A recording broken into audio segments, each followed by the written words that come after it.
How to install Wellmart app on Samsung Galaxy S26 Ultra.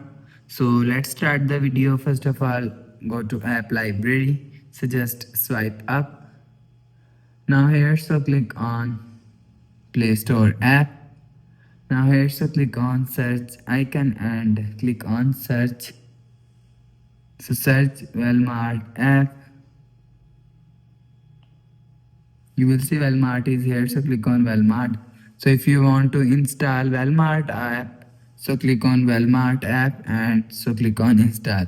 So after click on install, you will see your app is installed to to your internet connection. So few seconds later, you will see your app is installed. So after the process, go back to home screen, refresh phone, and you will see your app is showing on your home screen. And if you want to use, so click on app, you will see your app is installed. So after the process, so that's how you can install Wellmart app on Samsung Galaxy S26 Ultra. So if you like the video, please subscribe. Thanks for watching.